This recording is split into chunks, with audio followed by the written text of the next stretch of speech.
Hey everybody, how you all doing out there? I hope everyone's doing well and is continuing to take precautions to be safe during this time. It's been brought to my attention recently that I have not actually reviewed all of the Star Wars films. Leading up to Rise of Skywalker, I did all the episodic films, but I never touched upon the Star Wars story films, such as Rogue One and Solo, a Star Wars story. So while we're all stuck in quarantine, I figured what better time to do it than right now. So today we're going to talk about Rogue One, a Star Wars story.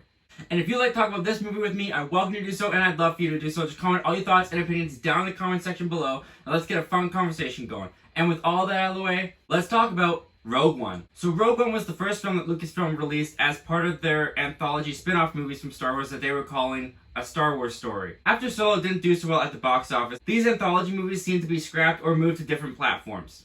But for their first outing with these Star Wars anthology films, they released Rogue One, directed by Gareth Edwards and starring Felicity Jones, Diego Luna, Riz Ahmed, Donnie Yen, Jiang Wen, as well as Ben Mendelsohn as Director Krennic, with Alan Tudyk as the voice of the droid K2SO.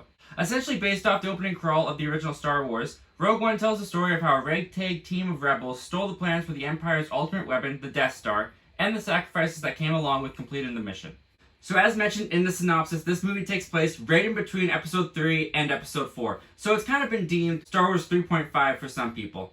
And I do have some issues with this movie, which we'll get to a little later, but first, let's talk about the stuff that I love about Rogue One. And all of that has to do with the setting that this story takes place in. Everything that they do with this movie, from the production design, the set designs, the creature designs, the puppetry, and all the special effects are all top-notch. Everything in this movie totally brings me back into the world of the original Star Wars universe. Everything looks so authentic to the way that it looked in the original Star Wars that I am just blown away by just how well they captured the look of this era of Star Wars. To the point that all the technicalities of this movie really overshadow all of the performances and characters that are within this movie for me. There's some other reasons as to why that is, but we'll touch on those a little later. Not only does this movie tie into the original trilogy so well and makes it feel so authentically taking place in that era, having some of the original characters come back, such as Darth Vader, and we'll touch on him more a little later within this review, and Tarkin, played by Peter Cushing. Now, the CGI on Tarkin that they do to bring Peter Cushing back into this movie is really noticeable. It really does take me out of the movie a couple times when you look at his face, and you can tell it's not really a real human when he's standing next to Director Krennic, for example. But regardless of the way that he looks, I do love that he has a place in this movie. It's really cool to see Peter Cushing, who had a very small, limited, yet very impactful role as Tarkin in the original Star Wars movie, come back for another outing. Even if he's not fully back, it's still really nice that they gave an homage to the character, let him be a part of the story, and I think he works pretty well, despite some technical noticeableness. And not only is it really cool for Rogue One to bring us back to the original Star Wars feeling of how the galaxy felt in the original Star Wars movie, and bringing some of the characters that were around in that era back as well, it's also really cool how much this movie explores the galaxy. We get to go to so many different planets. I think we visit the most planets that we've ever visited through all of Star Wars within this movie. We get the Rings of Kafrid, we get Wabani, Jeddah, and Edu. I have no idea if I pronounced those right, but luckily, there are subtitles. And the visit that we take to all of these planets really helps flesh out this universe even more for me, especially with the Empire. I love the look that this movie has into the Empire. You really get the sense throughout this entire movie, the Empire's huge reach across the galaxy and how much they just dominate the whole entire galaxy. Even the opening shot of this movie of Director Krennic going to visit Jyn Erso's planet on their little farm, and how intimidating Director Krennic and the rest of the Empire are to them through that one scene, totally reminisces back to the original Star Wars movie of just how much you can feel that these are the little guys and the Empire is just so much bigger than them. I love getting that feel again. I love looking more into that. It's just great. And as we mentioned Director Krennic, let's get a little bit into the negatives I have about Rogue One, and that's the characters. Now, don't get me wrong, I don't think that the actors in this movie actually do a really bad job, and I actually don't think the characters in this movie are bad. But let's play the name game for a second. Who's that? Who's that? Can you name him? See, that's the thing I have about Rogue One, is that I feel like the characters are not fleshed out enough in this movie. They all have some pretty interesting and intriguing backstories that we get to know through exposition for all of them, especially Jyn Erso and Cassian. But besides some really shallow backstory that was told by exposition, we don't really get to know these characters all that much, and that's a really big shame I feel, for the movie, because the actors, I feel, do a pretty good job within the movie, and I feel like they all could have been really fun and interesting characters. The script and the performances that they were able to give just doesn't give enough of the characters for me to really get emotionally invested in them. Even ones that I think are very cool and I think have really interesting ideas to them, like Donnie Yen's character, who's a protector of the Wills but is blind. But even though he's blind, he's able to connect to the Force, and the Force helps him to get around and have these really awesome action sequences with the Stormtroopers. That's a really interesting idea, this blind guy that is in tune with the Force. But they're just not able to do enough with it that where I'm like, that's such a cool idea, just, I want more, give me more. And besides the shallowness of the backstories and only getting them through exposition, I think another problem with the characters is there's too many characters. And I'll explain what I mean by that. Now, I would say the biggest argument is that this story is told through the eyes of Jyn Erso and Cassian. Those are definitely our two main characters. However, we also have the pilot, Donnie Yen's character, and the character played by Jiang Wen. I think his name's Baze or something. See what I mean about the character names? Now, even though Jyn and Cassian are our main two characters, I feel like the movie is trying to focus on every single character. They're trying to focus on the pilot, Donnie Yen's character, Jiang Wen's character, Jyn Erso. They're trying to focus on Cassian. They're trying to focus on all of these characters, and by trying to focus on every single one of the characters, they're not letting one character really stand out. Even Jyn Erso, who is the definite lead in this movie. Look at her. She's at the top of the pyramid. The person at the top of the pyramid, they're always the lead. She doesn't have enough focus on her character for me to really get that invested in her. Even to the point when we find out that her father's working for the Empire and is working on building the Death Star, who, by the way, put that little flaw in it so that in episode 4, when Luke's able to blast through that hole and it blows up and everyone's like, why would the Empire put that there? It was a flaw put in by Jyn Erso's character. So, good job, Rogue One. You fixed the plot hole. But even when Jyn Erso gets to her father and he dies, I'm not too connected to those two characters. I haven't gotten enough with those two characters. I'm sad at the idea, but I'm just not connected to the point that I get that emotionally invested in her father's death. There just wasn't enough in the movie to really get me there. But the two characters that really stand out to me, the new characters in this movie, are definitely Ben Mendelsohn as Director Krennic and the droid K2SO, voiced by Alan Tudyk.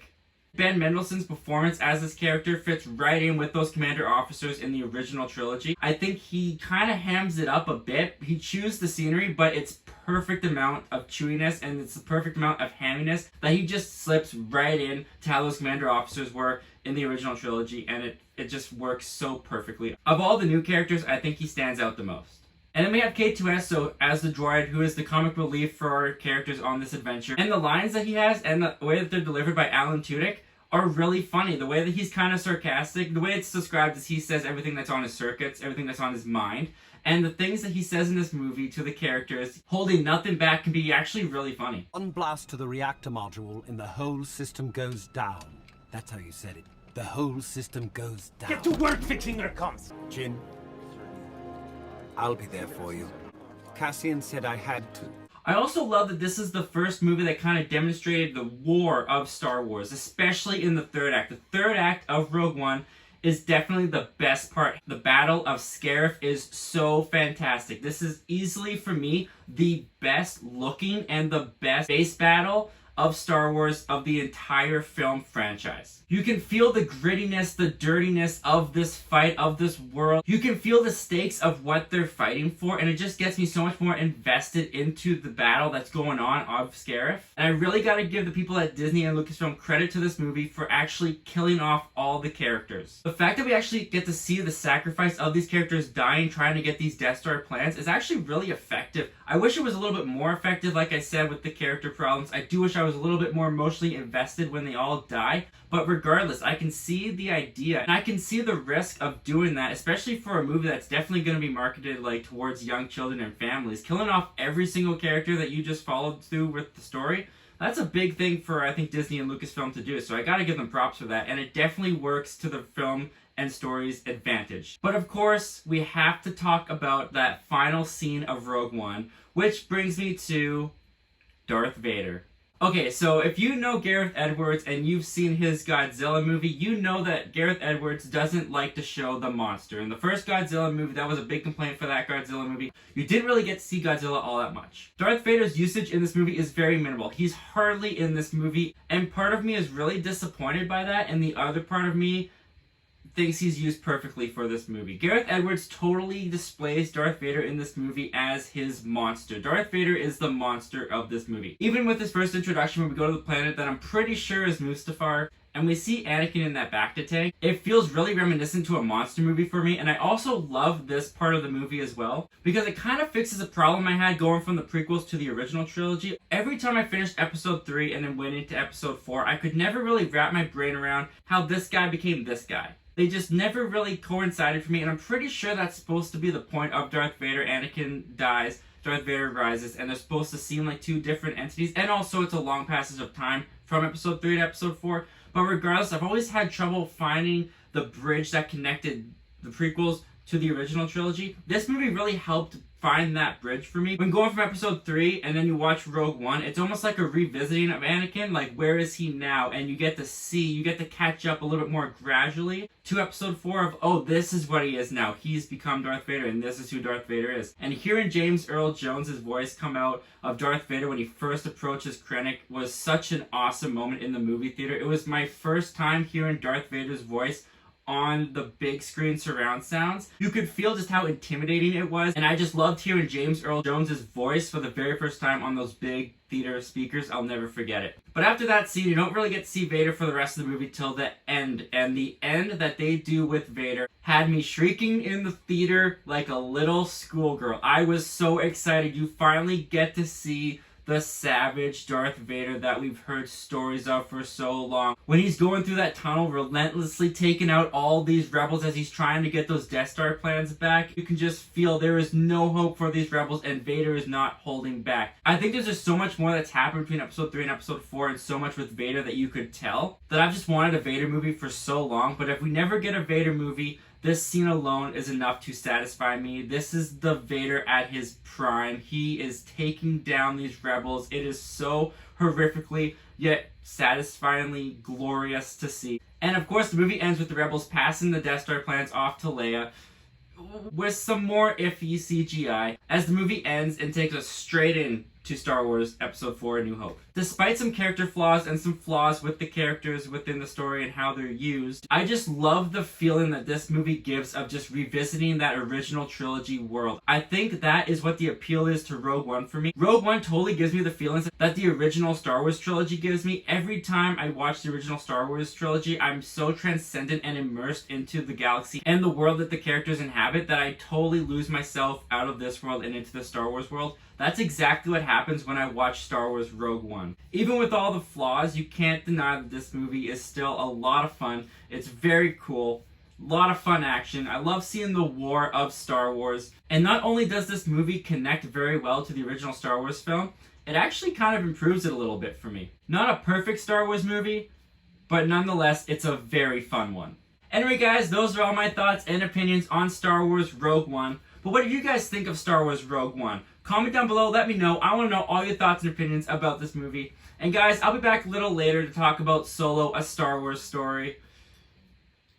And until next time, my name's Zachary Milne. Thank you for talking movies with me, and hope you have yourself a great day.